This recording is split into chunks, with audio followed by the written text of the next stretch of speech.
Hi, this is Joanne Bush, executive producer for Tinseltown. This is the show dedicated to demystifying the dark world of Hollywood for all of our female actors out there. We want to thank you very much for your support. The likes have just been pouring in. It really shows sponsors the value of our show, so please, please, please keep liking us on Facebook and Twitter. Well, have we got a surprise for you today? Can you say Twilight? I thought you could. We have got one of the original cast members of the Twilight series, Bronson Pelletier. Bronson will be sitting down with my good friend Laura Lynn Peterson. You might remember her from last week in episode 2 with Brad Heller. She will be talking to him about what it took for him to break into the acting world. Let's talk to Laura for a minute. Here she is now. Hi, honey. Hi. Very good to see you. Good to see you too. You look great as always. Thank you so How much. do you do it? So you look great. How do I do it? Well, I've been going to the gym every day since I last saw you. Oh, really? Well, I really must join you sometime. Oh, I have several guest passes if you want to. Yeah, we'll do that. Okay, perfect. So tell me, what have you been submitting yourself for lately? Honestly, I will submit myself on anything and everything that sounds right for me. So you don't just rely on your agent. Are there actually casting websites that you go to? There is, and one of my favorites is Now Casting. Oh, does that cost money? It's very affordable. It's $11 a month. You can submit on As much as you want, Yeah. right? It's great. That's a really good deal because then you're more in control of your own career. Yeah. So you're not just sitting by the phone waiting for your agent. Right. I really like that. Yeah. Yeah, and I've collected quite a few projects off of Now Casting on my own. That's really great. Yeah. And how about the other thing? As actors, we have to get headshots. Who do you go to for your headshots? Well, I like to get my actual reprints at Argentum. Okay. You actually get like photographs, or do you get the lithos? No, I get the actual prints. Oh, that's a little more expensive, I would think. It's about $25 setup fee, and then $1, $1.50 per picture, depending on how many you order. I like to order about 25 at a time. Yeah, when I used to get them, I used to get the lithos because sometimes, you're sending out so many headshots, which really is your calling card, girls, in the acting world. You have to have a headshot and a resume, and a lot of times they can end up in the old circular file, if you know what I mean. Next. But we hope that they don't. We hope that they, get considered. And how about the photographer getting your headshots taken? Who does that for you? I've been the most amazing photographer. Her name's Christina Jacobs, and she's very affordable. And how many looks did you get? Because sometimes they can only give you 1 or 2 looks. Gosh, I got 5 or 6 different That's looks. a lot. That's really good. Yeah, and the best part of was she was $250. That's not bad at all. Yeah. Do you have one with you? We can see. I do. Okay, here it is. Well, that's all. That sounds great. Now I'm sure you're anxious to do your interview, so I better just let you get to it. Thank you, Joanne. Take it away with Bronson. I'll see you soon. Okay. Bye. Bronson, I'm so happy to see you. You look great. This is Bronson Pelletier. He played Jared in the Twilight series. He's one of the werewolves. So Bronson, what inspired you to become an actor? What inspired? Actually, that's a good one. What inspired me to start acting is actually, I don't know if you guys are familiar with X-Files. Yeah. X-Files, David Duchovny. Of course. They were like filming just down the street from my house when I was like 7 or 8 years old. I think I was like 7 or 8 or something like that. And we went down to the set, and they're like, "Hey, do you guys want to meet David Duchovny?" And I was like, "Yeah," I was a little kid. And they're like, "Go over here, wait by the craft table," which is like a bunch of junk food pretty much. Yeah. And they're like, "And we'll wait for David Duchovny. He'll come out to see you." And I was like a little kid. I was stupid. And I grabbed like 3 or 4 Oreo cookies. And I shoved them all in my mouth at the same time, like a stupid little boy. And all of a sudden, David Duchovny comes walking around the corner. And I'm like at the end of like 6 kids. So I'm like, okay, what do I do? So I spit all these Oreo cookies into my hand. So I wanted to be able to talk to him. And he starts shaking all these kids' hands going down the line. And he comes up to me and he sticks his hand out. And I'm like, and I'm like kind of just standing there. And he's like, "Come on, like shake my hand, kid." And I was like, I wanted to be able to talk to you, so I spat these Oreo cookies out, and he just started laughing hysterically, gave me a big hug, and I was like, actors are cool. I was like, I want to be an actor. So that's what just give you the inspiration. That's very, very cool. Cool story. It's very funny, actually. But I didn't shake your hand. Yeah, they gave me a hug. He gave me a big hug. And he would have shaken your hand, then he would have been. Exactly. I don't know how he would have felt about that. But so how long have you been acting now? Actually, about half of my life. So about 14 years. Oh, cool. 14 years. Got my first. I just went into this audition when I was a kid, and I got my very first role. And so I got a role before I even started like getting an agent or anything like that. And you're from Canada, right? Yeah. So were you acting in Canada as well? Yeah. So I moved out here about 4 years ago. So I've been acting. I was acting about 10 years before I moved out to Los Angeles. So I mean, I want to say it. I don't want to like sound smug when I say this, but like, I mean, established actor in Canada. Like I've done lead role on 3 different television series. I went for like 5 years, 6 years. What would you say that was the most significant role or television series in Canada that you were working on? The most significant role I probably played was Jack Sinclair. I played a show called Renegade Press. I played the lead role on the show, and it was actually like, it kind of like tested my acting chops, because the very first show I ever did was like a hosting, and that's a different talent within itself, hosting and acting. Right. So it was definitely tough at first, but I mean, I fell into it really quick, and that's where I pretty much learned to act too, was being on sets. Yeah. Oh yeah, of course. So did you learn a lot from the other actors on Twilight? Twilight, I mean, not so much, to be honest with you. Twilight actors, I didn't really learn a lot from. Oh. I don't want to say that. I don't want to say like I'm not talking bad about Twilight at all, but I mean, I didn't learn from those specific actors in those moments. But I mean, like, I did a lot of stuff like Renegade Press. I learned a lot from like a lot of the older, well-rounded, like veteran actors that were on that show, and just watching the way they compose themselves, and I pretty much learned from that. And I've done like a lot of like workshops and like Tarleton training and Upright Citizens Brigade out here, but I mostly learned and took the most from being on sets and learning hands-on. Yeah, that's awesome. That's great. Great to know. How do you handle rejection, and have you faced a lot of rejection, or not so much? Yeah, tons of rejection, to be honest with you. I mean, getting a part is like winning the lottery as an actor. I mean, only in the last few years have I really been like starting to open up, like doors have opened a lot more from the Twilight whole phenomenon. And so now I'm getting like offered roles and whatnot, and I'm doing a lot less auditioning, but now I'm trying to stay more focused on doing like independents and stuff like that, like independent films and whatnot right now. Cool. So I guess you have a production company. Yep. What's the name of it? It's Featherweight Pictures. Just started it. It's brand new.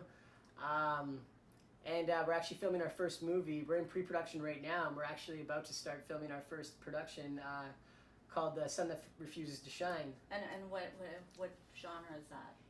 I want to say it's like a dark comedy. I want to say it's like a Coen Brothers. I don't want to say what it's like Coen Brothers, but I mean it's like a dark buddy comedy, and it's a bit of a road trip movie, kind of. It's like a funky dream sequence. It's a trippy movie. Sounds fun. It's gonna be great. Honestly, like the script is phenomenal. My friend and by also my partner for the production company, Alex Haney, I actually wrote it, and it's such a great script. I can't wait to actually. I can't wait to see it. So when do you expect it to be out?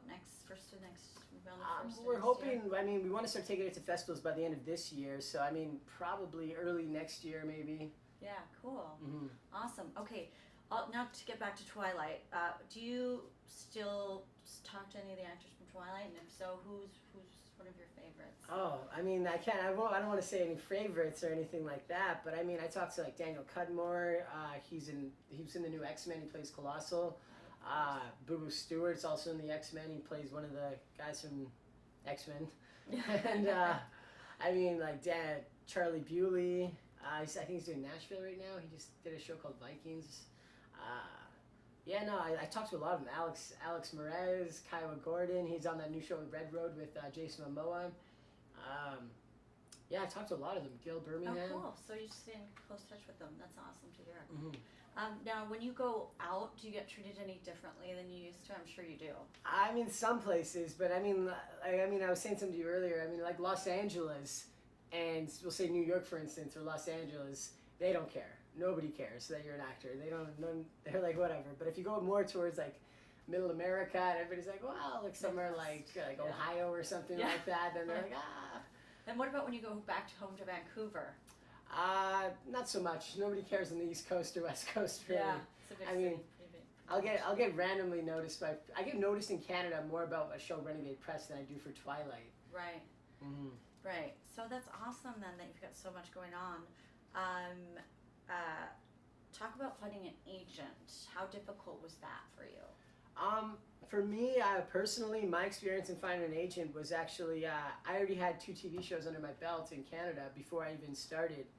Before the first 2 auditions I got, I just weirdly got these roles. I don't know how it happened, but so then, I was getting approached by different agents, and I just kind of found the right one that worked, and everything worked out. And then when I moved out here, I met, I got a new agent manager and stuff like that. I met a couple shady people, but that's. Tell us about some shady things that go on in the city that you or viewers would want to know about. There's a lot of people that are like, we'll say for instance, they'll be like, okay, yeah, you need headshots, and they'll refer you to like their friend and get like a bit of like a referral kind of bit of money for that, or they'll be like, give me $1,500 and then I'll start auditioning you. But it's not the way to go. You pay them when they get you work, right? And only a percentage. Yeah, I think that's very important. Nothing over 15. Yeah, no, never. Forget it, right? So, you said you kept in touch with the other actors, which is great. What was it like to be on a set like Twilight, and were you nervous the first day, or? I used to get nervous before. I don't know. Honestly, for Twilight, I wasn't nervous whatsoever. But like when I first started shooting like other shows, the first like minutes always a little bit. You get a little bit nervous no matter what. But for Twilight, for some reason, I just was not nervous at all. Yeah, it was just pretty much everything went smoothly for you. Yeah, and like even getting the role was like I didn't know what Twilight was. I'm not gonna lie. When my agent was calling me, I was camping, and then he calls me up and he's like, I left you like 20 voicemails for this audition, and then I go to the audition, and then I thought it was like some native show because it's like New Moon or something like that. Twilight, New Moon, and I was like, I didn't know what it was. I'm not gonna lie. Yeah. And so I go to the audition, and I remember I did the role. I think I actually auditioned for like somebody that wasn't even my character. I think it was like Embry or something like that. And then I got a call back, and I met Chris Weitz, the director. And he's like, yeah, Bronson, I really like you. He's like, you're going to be one of my top picks right now. So I think I was like I was the first Wolf besides Taylor Lautner to get cast. And then all of a sudden, I remember like 2 weeks before actually filming, because I auditioned for 2 different characters. I think I auditioned 3 times, but for 2 other characters. And then all of a sudden, I open up my script, and I'm like, who the heck's Jared? Like, they gave me this different role, but I'm glad I was Jared, because then the other guy I don't think the other guy was even a wolf at that time, so it worked out. Now, that's very interesting though that happened. You went in for one and then got casted for another completely different role, but just worked out for you. Yeah. How do other actors treat you now that you've had so much success?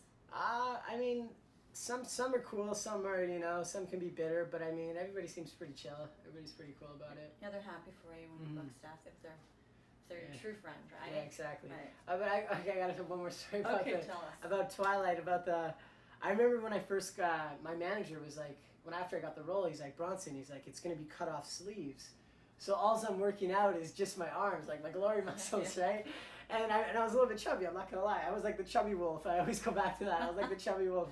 No. And only for the first one. The other ones I got pretty cut.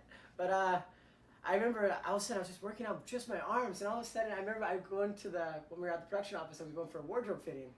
So I go into the wardrobe room, and I'm like, excuse me, and they had like these little, like, I don't know if you guys seen the movie, but we're wearing like little jean shorts, like Daisy Dukes pretty much. Yeah. And I'm like, excuse me, I think you're missing more of my costume inside here. She's like, nope, that's it. And I'm like, oh my God. I was like, I need to call my manager. I was like, no. You're like, no, but that happened. Yeah, I was chubby, so I was like, oh no. But, no, I don't think you're chubby at all. Yeah, but it's pretty funny. Yeah, but I have had that feeling before too. I'm like, no, I'm not wearing that. No. I'm like, no bathing suit for me today. So I get what you're saying. So is there anything else you want to tell our viewers about your production company? What's going up for you? Other films outside your production company? Nothing at the moment. I got a couple other things in the works, but my main thing right now is The Sun That Refuses to Shine. Yeah. And just check me out on Twitter, Son of Brown. Awesome. And do you have a Facebook page, maybe? I think I have Instagram? a fan Facebook page or something. I don't know. Instagram? It's not mine personally, but I don't do Instagram either. I probably should get on that. You know, there's so much social media going on, it's hard to keep up too, Yeah. especially when you're a working actor like yourself. Well, Bronson, I have one more question for you. Before you leave, can I get a hug?